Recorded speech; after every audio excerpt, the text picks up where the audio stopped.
Hello and welcome back. Thank you for joining. Today I am joined by Dr. Leon Creaney, who is Sport and Exercise Medicine Consultant. So Leon, thank you for joining. Thanks for the invite. No problem. So I'm not going to judge on accents, but can you just tell me where you're from originally?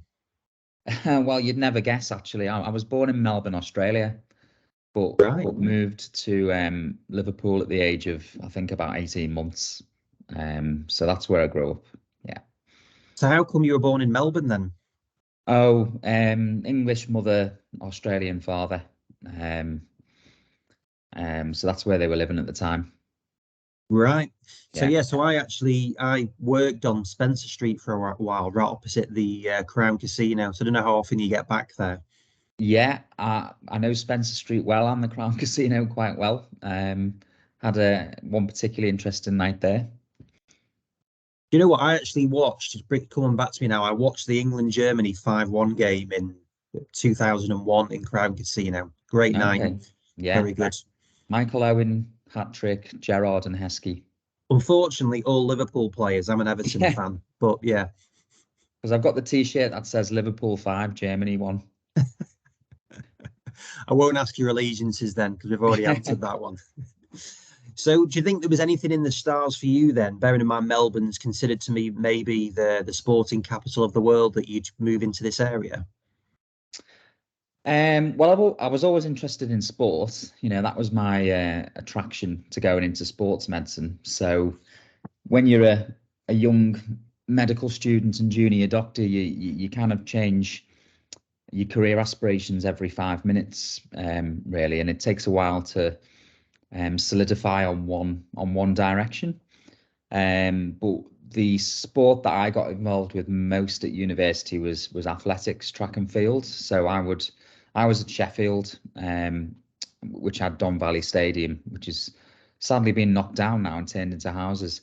But I guess my initial piqued interest was I became sort of like, you know, the coach and the secretary for that club, and then athletes would get injured, and I'd be the one that would be shoehorning them into Simon Till's sports medicine clinic at the Aldershot Hospital and going along with them to try and get them fit. And then would get my own injuries, and you develop an interest because you know, you want to get yourself and your colleagues fixed when you're injured. So you were running, so you got into it from running yourself, but then also looking after the runners. Yeah. And what was your motivations for getting into medicine in the first place? I wouldn't say that, you know, I had this burning desire from a young age. I'm interested in science, you know, so I guess when I was doing GCSEs and A levels, you know, I had, you know, a big focus on, you know, your chemistry, your physics and the like. And I think my original aspiration was to do pharmacy. And then as time went on and, you know, you learn more about different careers and you do work experience, it kind of phased through to medicine. And I guess by the time I was in lower and upper sixth, I was thinking more medicine. And yeah, it was, I almost sort of, you know, wound up doing it by accident, really. And what were the aspirations then? So you really into sport, but did you see like a career in sport being something that was a big motivation for you as well? Yeah. So back, you know, if you go back that far, sports medicine wasn't a specialty. Okay. So this is pre 2005, before it was the Labour government at the time made it a specialty, and really that was down to the Olympic bid. So 2005 was the year that the IOC made the decision on London versus Paris or Madrid, and then Richard Cabourn, the Minister for Sport at the time, as part of the Olympic bid, promised to make sports medicine a specialty in the UK. So that, you know, there was an act of Parliament and it was made a specialty. And the first training programs began in 2007.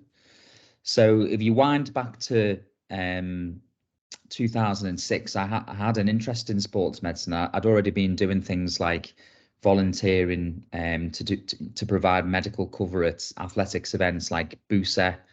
Obviously, it's called Bucks now. And I'd started working for Southport Waterloo Rugby Club. But then I qualified as a GP because all team doctors back then were GPs. That was really the only way, to get into it. And you could do a diploma, but there was no consultants as such. And then when those first jobs were advertised, February 2007, my eyes lit up, and I I literally left my house in Liverpool and moved down to London for this promise of a 6-month post in sports medicine, and it all just grew from there. So the original 8 of us that started the program, we were only promised that first 6-month job. There was no funding beyond that. But then towards the end of that first 6 months, another 6 months got added on, and then eventually it became a program. And we ended up being 3 years on program to become consultants. So I became a consultant in 2009. Right. So do you think that I didn't know that then. So do you think the Olympic bid, the London 2012, that did revolutionise sports medicine in the UK then? It was entirely the Olympic bid. So I've still got a copy of the speech that Richard Budgett delivered to the IOC on the day, with the sort of the key promises to create a legacy for the Olympics. And one of those lasting legacies was to be the creation of the medical specialty of sport and exercise medicine. And soon after I qualified and became a consultant, I got a job 2 days a week at the Department of Health at Elephant and Castle, to sort of work on the actual nuts and bolts of delivering that, writing the first business case for SEM delivery in the NHS, and actually taking that promise forward, which just was one line in a speech to begin with, but then the actual work of it was taken through by the Department of Health in the years that followed. That's great. That's really good that it went beyond obviously just the actual sporting event and the legacy piece. So that's really good. And then you mentioned Southport. So is that the one that's on Waterloo Road, right by Hillside Shops? Or so where that would have been back in, I guess, 2005-06. So there's a rugby union club there, who they're not in the Premiership. I think generally speaking they're in the league below. That was where I first met Nigel Jones. So obviously, that's 17 years ago. He himself had just left general practice to do full-time MSK, and was involved with the club. And that's where I got my first experience of, running onto the pitch with a physio. Right. No, I'm from Southport, so yeah, I'm stitching people up on the sideline. And few interesting cases. For example, one guy dislocated his elbow, and I had to just sort of reduce it on the side of the pitch. And another guy had an intercostal nerve block for rib pain, and not done by me, but developed a pneumothorax in the middle of the match and had to be rushed off to Aintree to get a chest drain put in. So it was an eventful season, shall we say. So so was that when you were qualified, or was that when you were learning? Yeah. So I would have been a GP registrar, I guess, in 2005, and then I became a qualified GP in August 2006. So I only ever worked as a GP for 6 months before I went back to SEM training. Right. And those 8 people that you're referring to, are you still in touch with them? What have they gone on to do? Yeah, well, yeah. So that would be myself. Let's see if I can do the list of 8 off the top of my head. James Brown, Noel Pollock, Eva Carnero of Chelsea fame, GB, David Hulse, Eleanor Tillett, and is that 7 or 8 I've said? That was 7. Yeah, I'll have to come back to you on the 8. That's good. Rick Sear. Yeah. Right. Oh yes, there's some big names in that then. Yeah. Yeah. And so what was that like then as a group of people working together? Like, is that something that you've kept in touch on things going forward? Yeah, and I guess in the modern age of WhatsApp and digital media, there's almost been like a virtual reunion because you tend to all be on the same groups, I guess. So you don't see a lot of people in the flesh in face to face anymore, but there's those snippets of conversations that are happening all the time. So about 10 years after that, so 2017, we wrote an article about where are we all now, what are we doing, and we'd all become chief medical officers of various sports or team doctors with football clubs and the like. And I think we're pretty much all just doing private practice now, 15 years down the line. Yeah. No, it's good. That's good. It's good to hear all those people still doing a lot of good stuff in this area. So then after how did you find the GP work? Well, it was never my intention to be a GP. It was kind of like a means to an end to go into sports medicine. So yeah, general practice definitely wasn't for me. So it wasn't a difficult decision to leave and do sports medicine. I think general practice is a unbelievably difficult job. It's an impossible job, I would say. That your average GP has got to do 10-minute appointments all day, every day, and see 40 to 60 patients every day, sign a few hundred prescriptions and read a few letters, and somehow do good medicine in that 7-minute window that they've got with a patient. So yeah, it's a really difficult specialty, and I admire people who can do it well. One of the things that I much prefer about being a specialist is you can spend much more time with the patient and go into that depth with people. So what did you go on and do after you'd done that then? So yeah, if you wind back to February 2007, that was the start of our rotations. So my first 6 months was at the Royal London Hospital. So that and Mile End had a sports medicine clinic. And we really had a free rein. They didn't know what to do with us, so they just said, well, look, here's your salary, go and find some experience. So it wasn't like your traditional NHS job at all, where you were, it was largely a service job, and the teaching supernumerary part was added on the side. We were completely supernumerary and were given free reins to go and find whatever experience we wanted. So I would go off to Pure Sports Medicine and hang out with them. I would go over to Lee Valley Athletics Centre and hang out with Paul Dykstra, the British Athletics CMO. I would, go to theatre sessions to learn how to intubate. And then from that's how I really got more into athletics from that point. So the connection there with Paul Dykstra, he took me on my first sort of foreign trip with British Athletics, which would have been the European team championships in Annecy that summer. And then by August 2007, I'd managed to get onto the World Student Games team and was the team doctor for the women's team on that tour. And then my second job straight after that was the Olympic Medical Institute at Norfolk Park Hospital. So 3 months there, 3 months doing A&E. The job after that would have been public health at Islington. The job after that was Headley Court, which was amazing. So that was basically, military sports medicine and rehab. And then the final job, I did 9 months at the Royal National Orthopaedic Hospital in Stanmore with Roger Woolman, who's a rheumatologist and sports physician.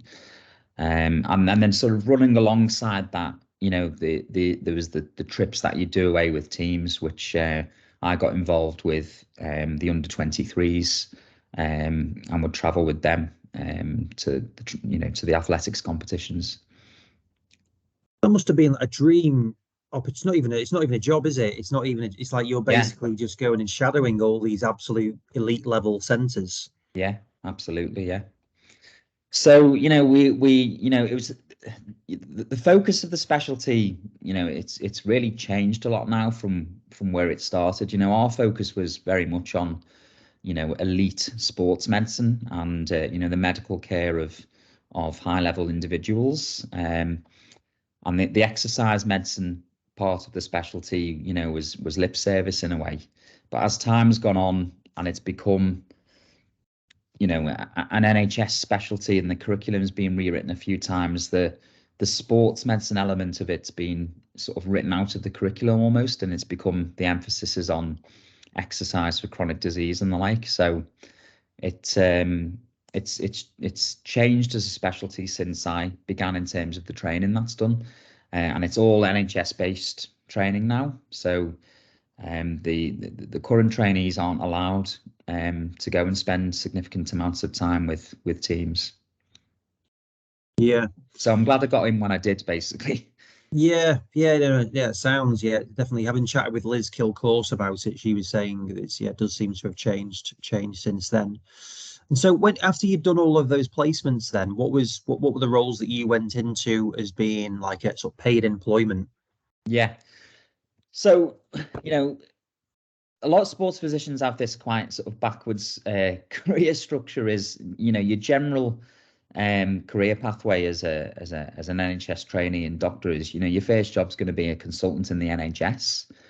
And then once you've been established in that for a while, you might pick up, you know, one private clinic a week as a sort of, you know, pocket money in the background, but it's not your emphasis. And you certainly wouldn't be involved in elite or professional sports, because most NHS specialties aren't.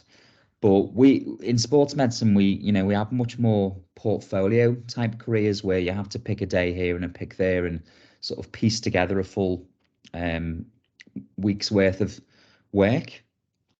And when you first start out, you know, you're literally running around the country trying to pick up bits and pieces of work here, there, and everywhere. And then as time goes on, you can start to get a bit more selective and sort of pull it into one location more under your control. So, you know, my first year's timetable was crazy. I was 2 days a week as a locum consultant in Sheffield. That would be like my Monday and Tuesday.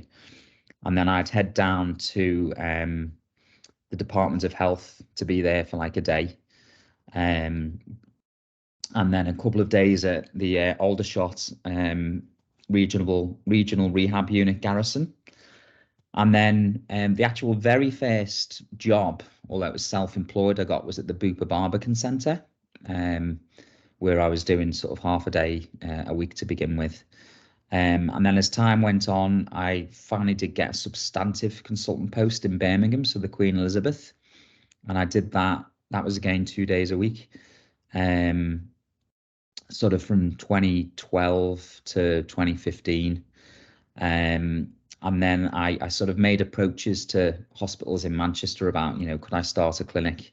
And the first hospital that gave me that break, that opportunity, was the Bridgewater on Princess Road there, which is actually closed down now. And then from there, I was able to persuade Bupa to sort of open their own clinic and feed a lot of work into the Bridgewater. And then that eventually moved to Wilmslow, which opened up. And then once you're a consultant in one or two private hospitals, the other hospitals start to get jealous and ask you to come and join them too. So it's kind of like a domino effect. Is, you know, once you're established somewhere, then Spire come knocking on your door, and then the Alex come knocking on your door, and then MIP comes knocking on your door, and you eventually get practice privileges at all of these places, and they want you to do clinics there. And over a very, very long period of time, you know, 10 years, your referral base grows up, and you're busy enough to be in one city and stop having to travel around, I guess. So I like I say, I would have left my substantive NHS post in 2015 because I was commuting from Liverpool to Birmingham, which was a bit of a pain. And then I had enough work in the Northwest to just be in the Northwest. But even then, I was still split across, you know, Spire, Liverpool, Spire, Cheshire and Warrington. various Manchester hospitals, and then just gradually, as the years have gone by, I've been able to pull it all into just one city, Manchester. And then up until recently, running alongside my private work, I've always been a team doctor. So, for the first 10 years of that, it was all athletics. I was the team doctor for the under-23s, the under-20s, world cross country, those kind of events. Then for a while, I was the Paralympic doctor based at Loughborough and would travel to the para events like the World Champs and the European Champs. Then when I left athletics, my next job after that, these are always part-time jobs, they're like 2 days a week or whatever, was Liverpool FC Women. Did that for a season, and then as soon as I left Liverpool FC Women, I was with GB Taekwondo, and I've just left GB Taekwondo just in the last month. So it's the first time in a long time that I've not been connected to any team, really. How did you feel about making that decision? There does come a time where you have to start rationing your time. The last 15 months I've been working 10 clinical sessions a week, which is really too much. So the entire week, or an evening, you're seeing patients with no admin time. And doctors should only really do maybe 7 to 8 clinical sessions a week and have at least 2 devoted to admin and CPD and the soft sort of aspects of the work. So something had to give, and it was a bit sort of first in, last out for me. Now, one of the advantages of, you could call it an advantage if you like, of whenever you leave a job in sports medicine, that vacancy you create for someone below you to step into. And that, that's kind of happened in every job I've ever left. Is when I left my consultant post in Birmingham, my registrar then had the opportunity to become the consultant. When you leave a team doctor role, it makes that a vacancy for somebody else to come through. So it's not like you leave them behind. You just create an opportunity for someone else.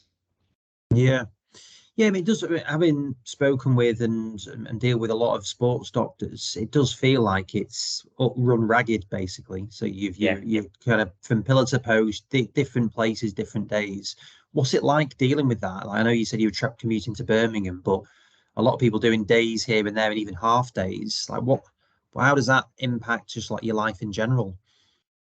Yeah, it's hard, and you do look at some of the sports physicians, I guess, who are the most involved in sports, and it tends to be, it's often people who don't have kids, who they've maybe got that more time to be able to run around after a team, and I guess the transition over the years for me has been, I've got 3 kids now and they're getting older, and the demands that come from them get more and more and more as they get older.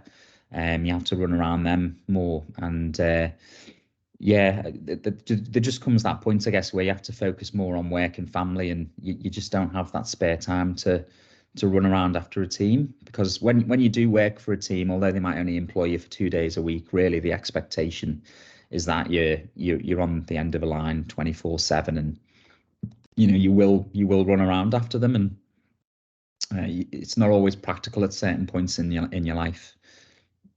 Yeah. And what's it like when you go into these different things? You've got 10 clinical sessions. Are you turn up and then it's just back-to-back patients, then wrap that up next? Yeah.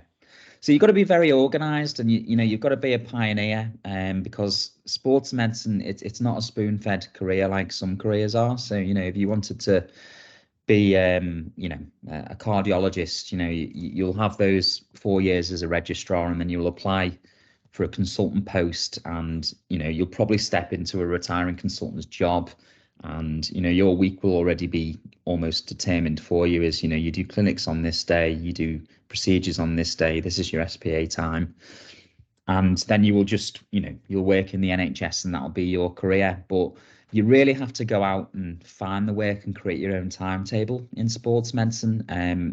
So if you're uncomfortable with that uncertainty of, you know, not knowing where next year's pay is coming from, it's not the career to go into. You have to sort of be quite sort of self-motivated and autonomous, because it's not going to be sort of spoon-fed to you.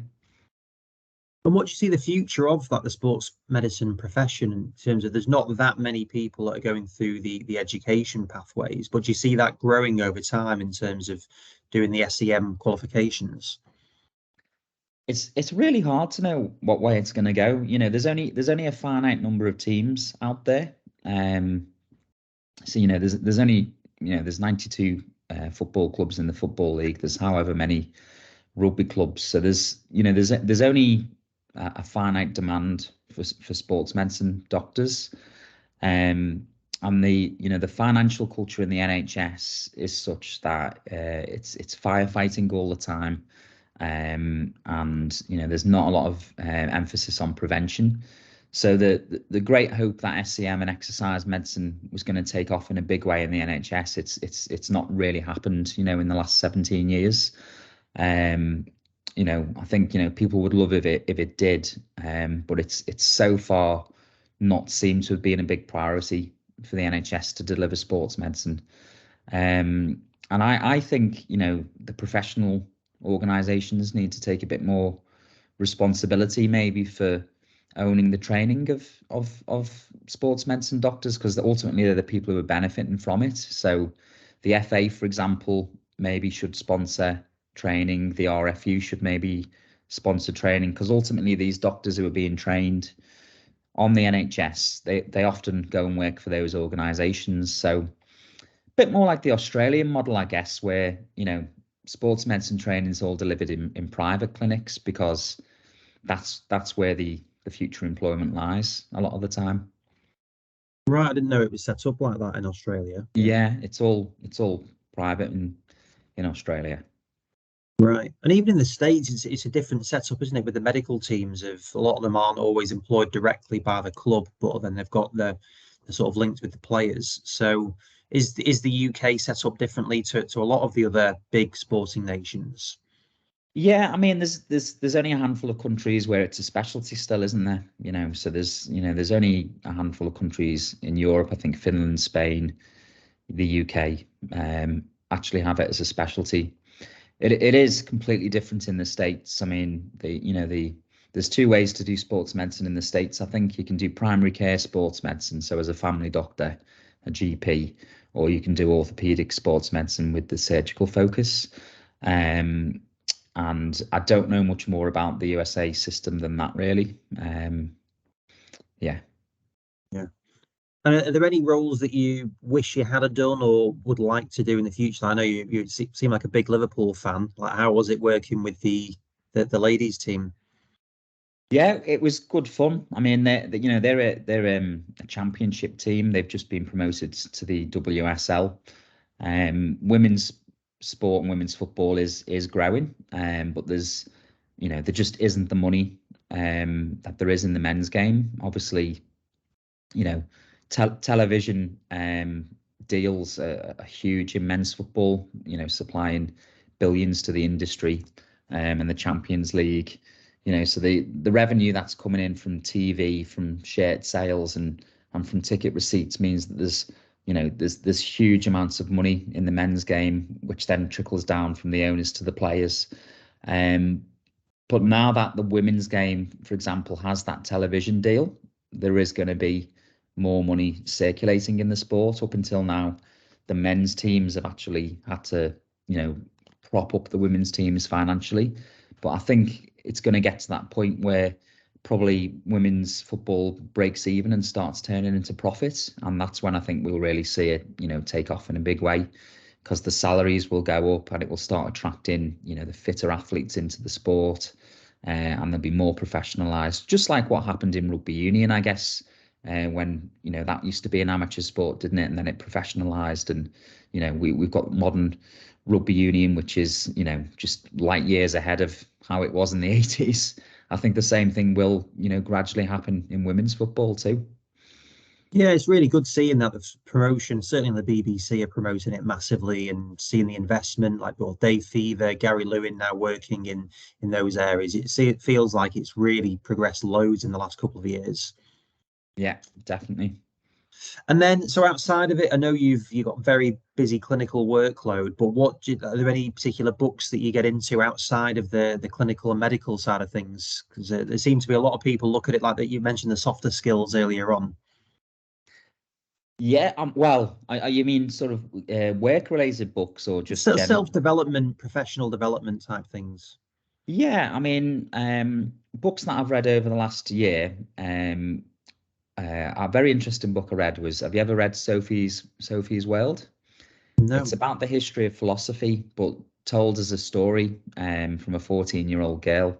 Very, very famous book, actually. And it just basically starts off with, Aristotle, Plato, and Socrates, and then just works, forward in time right up into, modern day philosophers, but told as like a series of letters to a girl called Sophie. And obviously the word Sophie means, love of knowledge or knowledge.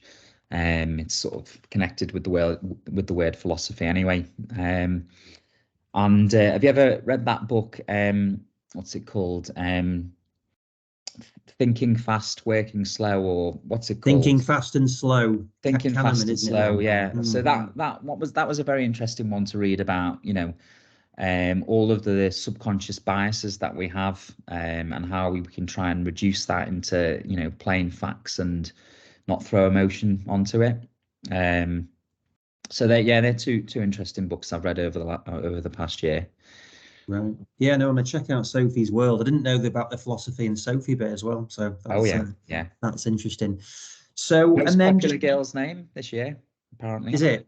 Yeah. Right, I wonder if it's related to the book. Maybe that's having an impact on it. So, and then in terms of things that you've done, you've had loads of experiences. Are there any ones that really resonate and stand out to you? Apart from, I know you weren't involved with the 5-1 victory, but are there any things that really stand out that you've been involved with from a memorable standpoint? Yeah, I mean the London Olympics was great. Me and Noel Pollock volunteered for the field of play medical team, and we were stood on the finish line several of the days. So I was literally there on Super Saturday, and and watched all three gold medals come in. That was a highlight. And then a couple of days later, I was watching David Rudisha break the 800-meter world record, and the guy in third place sort of collapsed at the end of the race, and I had to pick him up and sort of cart him off. He was fine 10 minutes later, mind, but he was exhausted, and then 10 minutes after that, the women's 4x1 USA team broke the world record. So it was just like, and you're stood there on the finish line, and then Usain Bolt walks over and, used to live with Noel Pollock in a flat in Teddington, and said, "All right, mate, haven't seen you in a while." And, highlights like that. And then, only a couple of years before, he'd been round at my flat one Sunday, because I lived in Kew, and was just down at the track training one day at St Mary's in Twickenham, and his agent came up to me and said, "Oh, we've got a problem. Can you sort it out for us?" And I said, "Well, it's Sunday. I've nowhere to see anyone apart from come round to my house." And the next thing, Usain Bolt's in my front room. So yeah, there's some of the highlights that I've had. There's some good ones. Was that Ricky? That is Ricky Sims. Yeah, yeah. Yeah, my brother knows him from he lived in Monaco for a bit. Um, but yeah, no, cool. That's How the amazing. other So, half live, eh? well, yeah, that wasn't quite as glamorous as it sounds, but yeah, no, it's nice. But then so that Super Saturday, last question, like what would that have been like? Because that was just watching it felt like you had like the hairs on your neck standing up, but being actually there but on the track, what was that like? It was just spectacular. I mean, it's rare that an athletics crowd, gets as loud as Anfield, but the noise that evening was just, amazing. Everyone was just screaming their heads off, and to actually see things happening, in person with your own eyes, it's a special occasion. And then, as they're walking around, literally as Greg Rutherford is sort of waving the flag, it's close enough to touch. So it's an experience you can't forget. Yeah, no, sounds amazing. Sounds like it was almost as loud as Goodison. Yeah. On that note, look, really appreciate that. That's been great. So I really appreciate your time, Leon. And yeah, thanks for sharing. Thanks for sharing with us. You're welcome. Thanks very much. No Thanks problem. for the invite.